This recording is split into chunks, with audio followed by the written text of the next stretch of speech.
이 세상에서 구원의 복만큼 우리에게 크고 중요한 것은 없다 할 것입니다.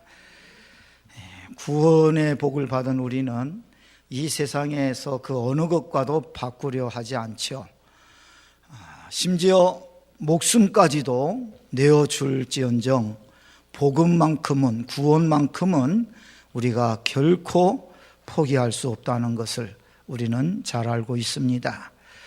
이제 세례 요한이 예수 그리스도를 증언하는 일들을 우리가 볼 수 있었죠. 세례 요한은 예수님에 대해서 오늘 우리가 읽은 말씀도 보면 36절에 예수께서 건이심을 보고 말하되 보라 하나님의 어린 양이로다 라고 말씀하고 있습니다. 이미 29절에서 예수님이 자기에게 나오신 것을 보고 보라 세상 죄를 지고 가는 하나님의 어린 양이로다 라고 말씀해 주었더랬습니다. 근데 또다시 예수님을 보니까 세상 죄를 지고 가는 하나님의 어린 양이라고 증언을 반복하고 있는 것을 우리가 볼 수가 있죠. 세례 요한에 대해서 다른 공관복음 마태, 마가, 누가복음은 여러 이야기들을 세례 요한이 한 것으로 기록을 하고 있습니다. 그래서 메시아, 즉 그리스도에 대한 말씀을 할 때에도 그분이 오셔서 심판하실 거다, 타작마당을 정하게 하시고 가라지 같은 거 태워버리시는 이런 심판의 사역에 관한 그런 언급도 하고 있는 것을 다른 복음서는 기록해 놓고 있습니다. 그런데 요한은 그런 것 저런 것 다 빼버리고 그냥 한 말씀, 하나님의 어린 양이라고 하는 말씀으로 예수 그리스도를 소개하고 증언하고 있는 것을 볼 수가 있죠. 요한복음에 기록한 목적을 요한복음 20장에서 밝혀준 바가 있습니다. 이 요한복음을 왜 요한이 기록을 했는가? 그 이유는 예수님이 그리스도이심을 믿게 하려고 기록을 했다. 그리고 그 이름을 힘입어 우리가 생명을 얻게 하려고 이 복음을 기록했다. 그렇게 요한은 밝히고 있습니다. 다른 거 여러 가지 해결되어야 할 거라고 생각하는 일들 있지만 정말 우리에게 중요한 것, 우리 인생의 가장 중대한 이야기는 바로 구원이기 때문에 요한은 다른 그 어느 것보다도 바로 이 구원의 주님에 대해서, 우리를 구원하시는 주님에 대해서 집중해서 말씀을 증거하고 전해주는 것을 우리가 볼 수가 있습니다. 그래서 세례 요한이 예수님을 하나님의 어린 양, 세상 죄를 지고 가는 하나님의 어린 양이라고 앞에 말한 바가 있는데 또다시 이 뒤에 와서 또 그 말을 되풀이하는 것을 요한은 일부러 기록을 하고 있는 것을 우리가 볼 수가 있죠. 우리도 교회 생활함에 있어서 우리가 언제 어디서라도 항상 기억해야 할 것은 바로 이것입니다. 예수님이 나의 구원의 주님이시다. 언제 어떤 경우에라도 우리는 이걸 절대로 잊어버리면 안 됩니다. 예수님이 나의 주님이요 구원입니다. 이 고백을 우리는 항상 할 수 있어야 되는 거죠. 그래서 우리가 다른 거 다 잊어버려도 죽을 때에 심지어 가족들을 못 알아보는 경우가 생긴다 해도 우리가 결코 잊어버릴 수 없고 놓칠 수 없는 것은 예수님이 나를 구원하셨습니다. 예수님이 나의 구원이십니다 하는 이 믿음의 고백이라 할 것입니다. 어린 양, 이스라엘 백성들은 당연히 어린 양 하면 떠올릴 수밖에 없는 거 있지요. 제사할 때에 드리는 제물로서의 어린 양. 그 어린 양이 제사 드리는 자의 죄를 대신하여 번제로 드려지게 되고 그 어린 양에게 이제 제사 드리는 자의 모든 죄를 덮어 씌워서 그래서 그 죄가 사함을 받게 된다라고 하는 것을 보게 하고 생각하게 하고 깨닫게 해주는 제사가 바로 이 속죄제의 제사였지요. 그래서 이 어린 양이다 할 때에는 이것은 속죄 제사를 우리로 하여금 떠올리게 하고 있습니다. 예수님의 속죄 사역을 우리로 하여금 바라보게 해주는 말씀이라 할 수가 있죠. 이사야 53장 4절의 말씀을 우리는 잘 압니다. 그는 실로 우리의 질고를 지고 우리의 슬픔을 당하였거늘. 우리의 질고를 졌다. 그 질고, 히브리어 콜리라고 하는 말은 질병을 말합니다. 우리의 슬픔을 당했다. 슬픔을 말하는 마코브는 고통을 말합니다. 그러니까 예수님께서 우리의 질병을 짊어지셨고 질병에 따라오는 고통도 우리 예수님이 당해주셨다. 그렇게 이사야 53장 4절은 우리에게 말씀하고 계시는 거죠.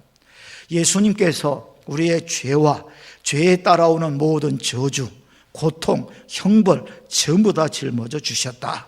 그걸 다 짊어져 주시고 우리에게서 옮겨 주셨다. 그것을 말씀하고 있는 것입니다. 레위기 16장 22절에 보면 거기에 그 속죄 염소에 관한 이야기가 나옵니다. 이제 대제사장이 그 염소 한 마리를 가져다가 그 위에 안수합니다. 그 안수할 때에 그 염소에게 이스라엘 백성들의 모든 죄와 허물을 다 이렇게 덮어 씌운다는 거죠. 다 짊어지게 한다는 거죠. 그리고 나서 사람으로 하여금 그 염소를 데리고 접근하기 어려운 땅으로 데려가게 합니다. 레위기 16장 22절 염소가 그들의 모든 불의를 지고 접근하기 어려운 땅에 이르거든 그는 그 염소를 광야에 놓을지니라. 그래서 대제사장을 비롯해서 거기에 참여했던 이들이 보는 겁니다. 그 염소가 뚜벅뚜벅 사람의 손에 이끌려서 자기들 곁을 떠나가는 것을 보는 거죠. 그 염소가 시야에서 사라지면서 그들은 알게 됩니다. 뭘 알게 되죠? 우리의 죄도 불의도 저 염소와 함께 사라졌다. 다 없어졌다. 그러니까 나의 죄와 불의는 이제 없다. 이거를 실물 교훈으로, 눈으로, 시청각 교육으로 보게 하시는 겁니다. 그래서 그 염소가 짊어지고 가버렸어요. 그리고 다시 돌아오면 안 됩니다. 그러니까 그 염소를 아주 멀리 데리고 가서 광야에다가 놔줍니다. 그러면 어떻게 되겠어요? 굶어 죽든지 맹수에게 잡혀 먹든지 하여튼 죽게 만드는 겁니다. 못 돌아오게 만드는 거예요. 그 염소가 바로 누구를 예표하는 거라고요? 우리 예수님을. 우리 예수님이 우리의 죄와 저주, 형벌, 심지어 둘째 사망의 그 모든 것까지 짊어지시고 가신 거죠. 그 십자가에 올라가셔서 못 박히셨습니다. 그래 그 예수님을 볼 때에 우리도 알아야 된다. 저기에 못 박힌 것은 예수님이지만 그 예수님과 함께 무엇도 못 박혔다? 내 죄도 함께 못 박혔다. 저기서 내 죄가 절단 나버렸다. 끝나버렸다. 끝장 봐버렸다. 그래서 예수님의 십자가를 기억할 때마다 우리의 죄가 용서받은 일을 기억하고 더 이상 죄와 죄에 따라오는 불의와 저주가 우리를 괴롭힐 수 없다는 사실을 확인하게 된다는 거죠. 바로 그것을 지금 세례 요한이 증거해 주는 겁니다. 보라 하나님의 어린 양이로다. 이렇게 증거해 주지요. 그리고 이 이사야 53장 4절은 마태복음 8장 16절 17절에 마태가 인용해서 말씀한 바도 됩니다. 거기에 보면 병든 사람, 귀신 들린 사람, 하여튼 예수님께 나오는 사람을 다 고쳐주셨다. 왜 그렇게 하셨느냐? 이는 이사야를 통하여 하신 말씀을 이루시는 일이었다. 그리고 이사야 53장 4절의 말씀을 인용합니다. 그러니까 예수님께서 정말 실제로 우리들의 모든 죄를 짊어지셨고 그 죄에 포함된 모든 저주도 다 대신 담당해 주셨다. 그것을 보여주는 사건이 뭐였느냐? 병든 자에게서 병이 떠나가고 귀신 들린 자에게서 귀신이 쫓겨나가는 사건들을 통해서 그 말씀이 실제로 그들에게 이루어지고 있다는 것을 보여주었다는 겁니다. 그리고 그것의 완성은 어디에서 이루어졌다고요? 십자가에서, 예수님의 십자가에서 그것이 완성되어 버리고 다 이루었다. 주님 말씀하신 대로 다 이루어진 것입니다. 그래서 우리가 주님을 믿고 살다가 또 또 실수하고 넘어지게 되면 그때는 아이고 이제는 내가 꼼짝없이 죽었다, 아이고 용서받는데 또 죄를 지었네 하고 절망할 필요가 없게 되었죠. 그것까지도 우리 주님이 다 담당해 주셨으니까 우리는 그저 회개하면 다시 새롭게 함을 받을 수가 있게 되는 거죠. 그리스도의 피가 모든 죄에서 우리를 깨끗하게 해주셨기에 우리가 자백하면 우리 주님은 자기의 그 피로 다시금 우리를 깨끗하게 하시고 온전하게 거룩하게 새롭게 해주시는 것을 성경이 우리에게 증언해 주고 있습니다. 이제 세례 요한이 예수님을 보고 바로 그 하나님의 어린 양, 우리의 구원의 주님으로 증언을 합니다. 그런데 그 증언을 들은 사람이 몇 사람이었을까요? 5사람? 10사람? 수많은 사람이 세례 요한에게 와서 말씀을 들었고 또 세례를 받았고, 그리고 우리 주님 나오실 때에도 여전히 많은 사람들이 그 주변에 있었습니다. 그런데 세례 요한이 예수님을 하나님의 어린 양으로 그리스도로, 그리스도란 기름 부음을 받은 자라고 하는 헬라어죠. 헬라어가 그리스도, 헬라어 크리스토스를 우리말로 음역한 게 그리스도, 그것의 히브리어는 메시아. 그래서 우리가 읽은 본문에 보면 거기 설명이 조금씩 붙어 있는 것 볼 수가 있습니다. 예수님께서 그리스도라고 분명하게 세례 요한이 증언을 하게 되었을 때 그 증언을 들은 사람이 많이 있었지만, 그러나 정작 예수님을 따른 사람은 누구였던가? 그걸 오늘 37절에서 우리에게 말씀해 줍니다. 37절, 두 제자가 그의 말을 듣고 예수를 따르거늘. 아멘. 몇 사람이 따라갔어요? 2명 따라갔어요. 한 사람은 안드레, 또 한 사람은 요한입니다. 이 두 사람이 예수님을 따라갔어요. 많은 사람이 들었지만 그리스도라고 증언한 세례 요한의 말을 믿고 따라간 사람은 이 사람들밖에 없었다는 겁니다. 물론 이제 나중에는 또 그들을 통해서 또 여러 사람들이 예수님을 그리스도로 믿게 되는 자리로 나옵니다만, 이 당시만 해도 2사람만 따라갔다는 거죠. 이 2사람이 따라갔다, 이걸 보면 하나님의 말씀을 들어도 그 말씀에 믿음으로 응답하는 사람이 적은 이유를 우리가 볼 수 있을 것 같습니다. 예수님이 탄생하셨을 때 동방박사들이 찾아왔죠. 당연히 그들의 서울에서, 수도에서, 왕궁에서 태어났을 거라고 생각하고 유대인의 왕 그리스도를 찾아왔는데 아니었지 않습니까? 헤롯이 깜짝 놀라고 예루살렘 온 도성 사람들이 시끌벅적하지요. 이것도 무슨 큰 병거가 생기지는 않을까? 이게 도대체 무슨 이야기냐? 난리가 하면 어떡하지? 두려워, 어떻게 할 바를 알지 못하고 있는데, 그 헤롯이 이게 태어나긴 태어났는데 어디서 태어난지를 알아야 되겠거든요.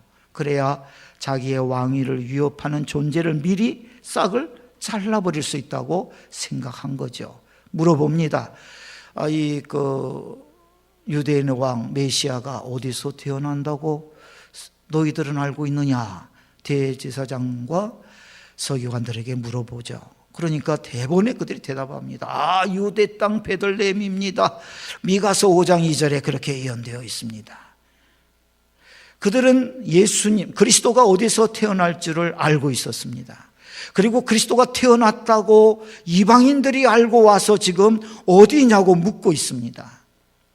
그러면 그리스도가 태어나신 그곳을 동방박사들만 찾아갈 것이 아니라 그들도 찾아가야 하지 않습니까? 그들 얼마나 메시아 기다리고 있었습니까? 그런데 이제 그분이 태어났다고 그러니까 빨리 같이 동행해야 되지 않을까요? 그런데 아무도 따라 나서지 않았습니다. 아무도 함께 하지 않았습니다. 지금 저 사람들 따라갔다가 헤롯이 우리를 그냥 놔두지 않을 텐데 두려움이 먼저 앞장서서 그냥 그곳에 그렇게 머물러 있었던 것입니다. 예수님이 오셨을 때에도 그랬지만은 예수님이 사역하실 때에도 공사역 하실 때에도 예수님을 찾아 나오는 사람들이 거의 없었고요. 물론 삭개오라든지 어떤 사람들 그런 사람들 좀 혹간 있었습니다만은 대부분이 다 가난하고 병들고 그들이 말하듯 무식한 사람들, 심지어 귀신에 들려 이건 사람으로 대우해 줄 수 없는 그런 사람들이 아쉬우니까 고달프니까 괴로우니까 할 수 없이 예수님 고쳐주세요, 예수님 살려주세요, 예수님 하고 찾아 나서는 경우가 많았지, 예수님 앞에 정말 메시아로 오신 그분 앞에 자신을 낮추고 그분을 영접하려 한 사람들은 그 당시에 그리 많지 않았던 것을 우리가 보게 됩니다. 심지어 바리새인들은 예수님을 그렇게 기쁘게 받아들이려 하지 않았습니다. 왜냐하면 예수님께서 죄인들을 배척해야 되는데 하나님이 거룩하신데 거룩하신 하나님 앞에 아무나 올 수 있는 것처럼 죄인들을 마구잡이로 받아주니까 세리하고도 같이 만나서 밥 먹고 창기들이 와서 자기를 만져도 내버려 두고 이거 하는 것을 보니까 이건 의로운 교사로 의로운 랍비로 봐줄 수 없는 그런 처신을 이 예수라는 사람이 하고 있더라는 거죠. 그래서 저런 사람들하고 어울리는 세리와 죄인들의 친구로 행세하는 저 사람이 그리스도일 리가 없어. 그리스도라고 해도 우리가 어떻게 저런 사람하고 같이 할 수 있을까? 우리는 거룩한데, 우리는 하나님 말씀대로 배웠고 살고 있는데, 율법을 따라 살고 있는데 율법을 모르고 저렇게 엉망진창으로 사는 이들과 함께 거하면서 교제하면서 그들에게 하나님의 구원을 사랑을 말해 도무지 우리가 들을 수 없는 이야기다 하고서 예수님을 배척했고 심지어 증오까지 하는 모습들을 우리는 복음서에서 보게 됩니다. 예수님이 바리새인 집에 모처럼 초대받아 갔는데 손님의 대접도 받지 못하고 있을 때 그 동네에 죄인으로 이름난 여인이 예수님 계신 곳이라고 찾아와서 예수님께 향유 붓지요. 그거를 그 집주인이 아주 불쾌하게 여기지 않습니까? 그런데 예수님 하신 말씀이 있죠. 빚을 많이 면제받은 사람과 적게 면제받은 사람이 있는데 누가 더 그 사람을 자기 그 면제해 준 사람을 체주를 좋아하겠느냐 사랑하겠느냐. 그러니까 상식적인 이야기 아닙니까? 많이 면제받은 사람이 더 중요하게 귀하게 생각하겠죠. 사랑하겠죠. 그래서 우리 주님 말씀하십니다. 이 여자를 봐라. 저의 많은 죄가 사하여 줬도다. 사함이 적은 자는 적게 사랑하고 사함이 많은 자는 많이 사랑하느니라. 그러니까 그 여인은 자기가 죄인이라는 것을 알기 때문에 누가 말해주지 않아도 자기가 살아온 죄인된 삶 속에서 그는 매일 괴로워하고 살고 있었기에 예수님이 구원의 주님으로 오셨을 때 환영하고 기뻐하고 자기의 모든 것을 쏟아 붓는 것을 결코 주저하지 않았던 것입니다. 그러나 바리새인은 자신이 내세울 만한 의로운 삶의 일들이 있었기 때문에 그것 의지하고 예수님에게 전적으로 매달리지 않았다는 거죠. 그래서 우리 주님은 나는 의인을 부르러 온 것이 아니요 죄인을 부르러 왔다고, 죄인을 불러 회개시키러 왔노라고 말씀하시고, 병든 자에게 의사 필요하듯이 나는 잃어버린 자를 찾아 구원하러 왔다고 말씀하십니다.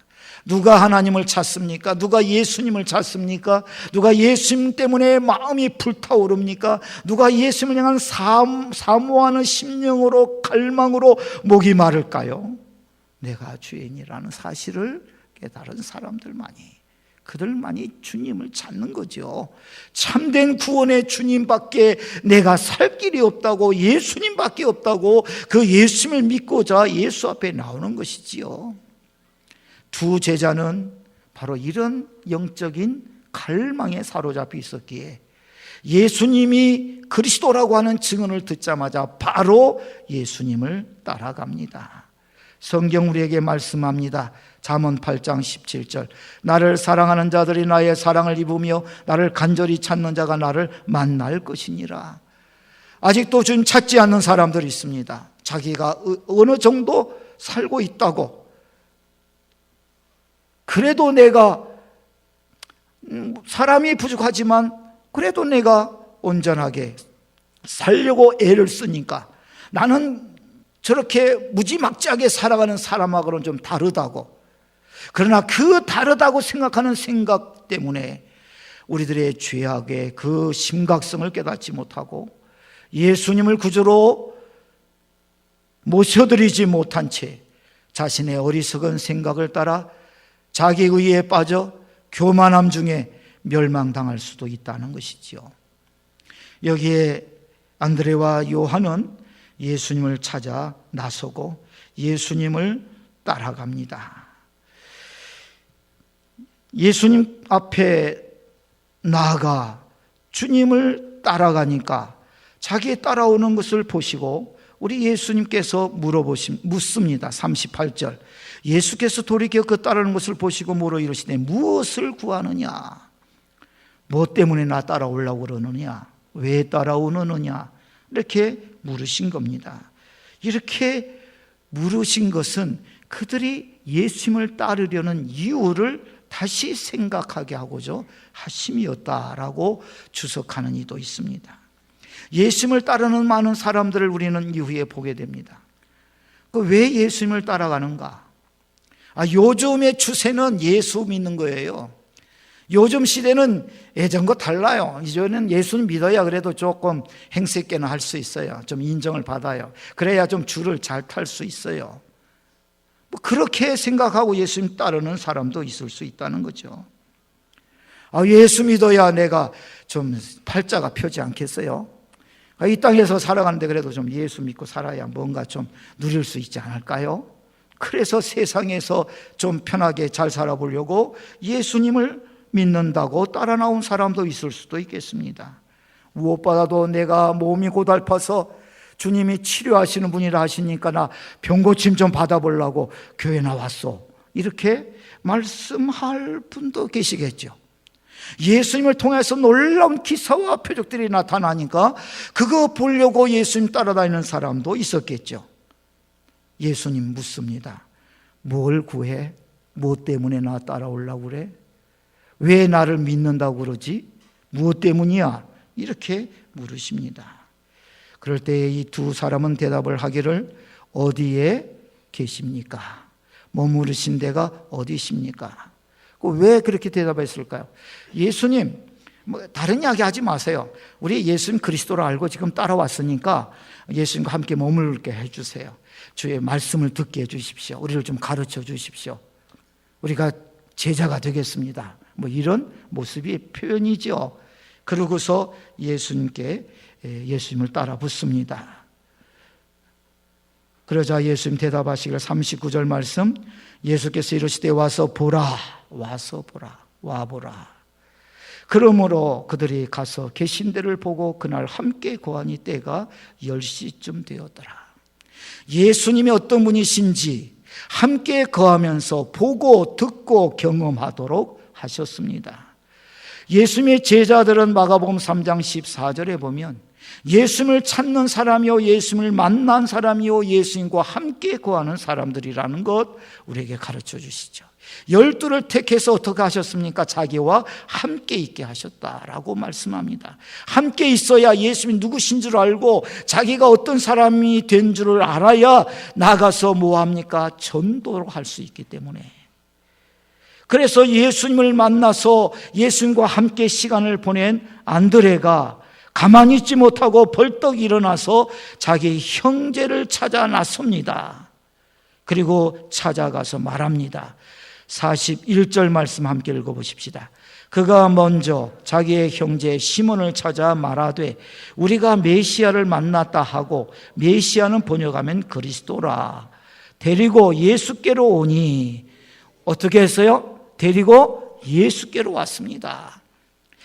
예수님이 그리스도라는 것을 알게 되었을 때, 깨닫게 되었을 때 그의 마음이 너무 기뻐서 그냥 가만히 있을 수가 없었던 겁니다. 우리는 이러한 모습을 예수님을 만난 사람들의 모습들 속에서 발견할 수 있죠. 사마리아 수가성 여인도 예수님을 만났습니다. 그 예수님과의 대화를 통해서 그 예수께서 자기의 모든 지나온 날들을 가르쳐 주시고 말씀하시고, 자기가 메시아가 필요한 죄인이라는 사실을 고백하게 하시고 내가 바로 그러다라고 가르쳐 주었을 때, 그 여인은 예수님이 그리스도라는 사실을 깨닫자마자 너무 기뻐서 물길로 왔던 것까지 잊어버리고 물동이를 내려놓고 동네로 뛰어가서 한 말이 있지요. 요한복음 4장 29절에 내가 행한 모든 일을 내게 말한 사람을 와서 보라. 이는 그리스도가 아니냐. 내가 행한 모든 일이 어떤 일입니까?